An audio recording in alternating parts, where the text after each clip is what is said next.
Guys, welcome to my YouTube channel UPSC lovers. कैसे हैं आप सब? कैसी चल रही है आप लोगों की तैयारी? तो जैसा आप सबको पता होगा कि प्रीलिम्स एग्ज़ाम के लिए ओनली 1 मंथ बचा हुआ है। यानी कि अभी वैसे 1 मंथ से थोड़ा ज़्यादा टाइम बचा हुआ है, 8-10 दिन ज़्यादा हैं, लेकिन वो तो नॉर्मल से निकल जाते हैं। तो 1 मंथ ही मानकर चलिए। उसमें अपन लोगों को सीसेट और प्रीलिम्स की तैयारी करनी है, सारे सब्जेक्टों के रिवीजन करने हैं और सीसेट लगाना है। सीसेट में रीजनिंग है, मैथ्स है और भी लॉजिक वाले क्वेश्चन हैं, वो सारे सॉल्व करने हैं। और एक चीज़ आपको पता होगा, सबको पता होगा ये तो, कि प्रीलिम्स में 100 क्वेश्चन आते हैं और 100 के तो किसी से भी नहीं बन पाते। 100 के 100 क्वेश्चन किसी से भी नहीं बन पाते।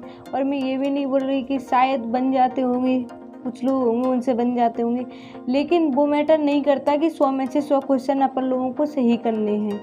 आप कट ऑफ देखो पिछले 10 साल का, कम से कम वही 60, 62, 658, 59, 49 ऐसा कट ऑफ गया है।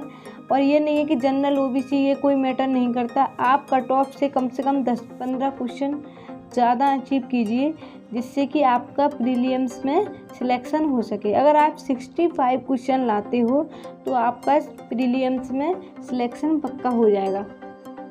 उसके बाद में मैं एक बात कहना चाहूँगी कि कुछ लोगों का मानना है कि मुखर्जी नगर जाकर ही आप लोग तैयारी कर सकते हो और बड़ी कोचिंगों पे जाके ही यूपीएससी क्रैक किया जा सकता है। ऐसा बिल्कुल भी नहीं है। कुछ लोग हैं जो सेल्फ स्टडी करके भी टॉपर बनते हैं। आप रिजल्ट देख लो, हर साल एक ना एक बच्चा ऐसा निकलता है जो सेल्फ स्टडी वाला ही होता है। किसी गांव से पढ़ रहा है या कोई छोटा शहर है, वहाँ से कोचिंग नहीं है अवेलेबल, तो भी वो सेल्फ स्टडी से टॉपर बन जाता है। और मैं भी सेल्फ स्टडी ही कर रही हूँ, मेरी कोई कोचिंग नहीं है और ना मैंने कोई कोर्स लिया हुआ है। और मैं ये भी नहीं बोल रही, आप अगर कोचिंग कर रहे हैं तो बहुत अच्छी बात है। और यूट्यूब पर एक टीचर को फॉलो कीजिए, 10 लोगों को फॉलो बिल्कुल मत करना। ना मैं अपनी बोल रही, क्योंकि मैं कोई टॉपर नहीं हूँ और ना मैं ही कोई टीचर हूँ, मैं भी आप लोगों में से ही एक स्टूडेंट हूँ। तो आप किसी को भी फॉलो कर सकते हैं। और सिर्फ 1 मंथ के लिए सोशल मीडिया से भी बिल्कुल दूर रहना है आप लोगों को, क्योंकि सोशल मीडिया में समय की बर्बादी है। ऐसा नहीं है बिल्कुल दूर हो जाओ, ऐसा नहीं है। अगर आपने 2 घंटे पढ़ लिया, थोड़ा सा मूड फ्रेश करना है, तो आप सॉन्ग वगैरह सुन सकते हैं, फनी वीडियो देख सकते हैं। ऐसा नहीं है कि लगातार पढ़े जा रहे हैं तो उससे कुछ भी कवर नहीं हो पाएगा, डिस्टर्ब हो जाओगे। और क्या बोलते हैं, एंड टाइम पे क्या हुआ, वही एग्ज़ाम आएगा तो उस टाइम में कुछ याद ही नहीं आएगा, क्योंकि लगातार कंटिन्यू पढ़ाई नहीं की जा सकती कि 8 घंटे लगातार आप बैठ के पढ़ रहे हो, नहीं पढ़ सकते आप। और ये भी घंटा बिल्कुल मैटर नहीं करता कि 15 घंटे पढ़ रहा है, कोई 22 घंटे पढ़ रहा है। किसी लोगों का तो 6 घंटे पढ़ के भी सिलेक्शन हो जाता है। तो ऐसा बिल्कुल नहीं है, ये तो अपने ऊपर मैटर करता है कि अपन कितना याद कर सकते हैं। मैं आप लोगों के लिए एक टाइम टेबल बनाऊंगी और मैं भी उस टाइम टेबल को फॉलो करूंगी। सारी यूनिट्स, कौन सा सब्जेक्ट का पढ़ना है, एक होमवर्क मान के चलिए, कुछ दिनों के लिए ट्यूशन टीचर ही समझ लीजिए। उसमें से अपन लोगों को क्या फॉलो करना है, कौन सा सब्जेक्ट पढ़ना है, किस सब्जेक्ट का रिवीजन करना है, ये अपन लोग डेली रिवाइज करेंगे सब्जेक्टों को। और मैं आपको बताऊंगी कि किस यूनिट पे आपको कितना वर्क करना है और क्या बोलते हैं, कैसे आपको पढ़ाई करनी है, कैसे आप लोगों को अपना एक टाइम टेबल बनाना है। और टाइम टेबल अपने अकॉर्डिंग बनाइए, टाइम टेबल किसी के अकॉर्डिंग नहीं, ना मेरे अकॉर्डिंग, ना कोई टीचर के अकॉर्डिंग। क्योंकि किसी को रात में पढ़ना अच्छा लगता है, कोई सुबह पढ़ता है, कोई दिन में पढ़ता है। तो टाइम टेबल अपने अकॉर्डिंग बनाइए। और बहुत लोगों का मानना है कि यूपीएससी बड़े बड़े शहरों में जाके लोग क्रैक कर सकते हैं, गांव के लोग बिल्कुल नहीं करेंगे। तो ऐसा बिल्कुल नहीं है। मैं भी एक गांव से ही हूँ और मैं वहीं पे रह के अपनी पढ़ाई कर रही हूँ।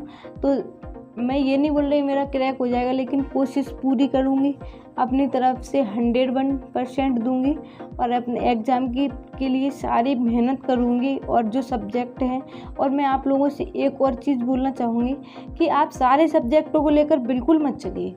अगर जैसे कि मान के चलिए आपने एक ऑप्शनल सब्जेक्ट ज्योग्राफी ले रखा है, तो वो तो आप तैयारी कर रहे होगे उसकी, उसके लिए आपने जैसे ज्योग्राफी आपका हो गया, पॉलिटी है, हर सब्जेक्ट से कम 15 से 20 क्वेश्चन आने हैं, ठीक है। तो आप कोई 3-4 सब्जेक्ट इतने अच्छे कर लीजिए कि इनसे एक भी क्वेश्चन बाहर ना जाए, क्वेश्चन गलत नहीं हो पाए। जैसे पॉलिटी के लिए एम लक्ष्मीकांत है, अच्छी बुक है, अच्छा दिया हुआ, उससे आपका मेंस भी कवर हो जाएगा और इंटरव्यू में भी क्वेश्चन बन जाते हैं उससे। और हिस्ट्री के लिए एनसीईआरटी है, ठीक है। और मॉडर्न हिस्ट्री के लिए स्पेक्ट्रम की बुक है, वो भी बहुत अच्छी बुक है, उससे आप तैयारी कर सकते हो। ज्योग्राफी की वही माजिद हुसैन सर की बहुत अच्छी बुक है, इंडियन ज्योग्राफी की, वर्ल्ड ज्योग्राफी की। और ज्योग्राफी आप पढ़ रहे हो तो ज्योग्राफी के लिए एटलस ज़रूर रखना, क्योंकि नदियाँ हैं और जो देश है, महाद्वीप वगैरह हैं, ये आप बिना मैपिंग के बिल्कुल भी नहीं कर सकते, क्योंकि सिंपल क्वेश्चन तो आते नहीं हैं, ठीक है। एरिया वाइज पूछते हैं, डायरेक्शन पूछते हैं, जो आपने अगर मैपिंग देखी होगी तो आप कर सकते हो। तो एटलस की आती है, आप सबके पास में होगी, उससे आप कीजिए। और वो मेंस के लिए तो बहुत अच्छी है, क्योंकि मेंस में अगर आपने डायग्राम बनाए, क्योंकि हिंदी मीडियम वालों के नंबर भी कट जाते हैं थोड़े बहुत, तो आप डायग्राम बनाएंगे ना तो आपको बहुत अच्छे मार्क्स मिलेंगे उसके। तो आप एटलस को रखिए ज्योग्राफी के लिए।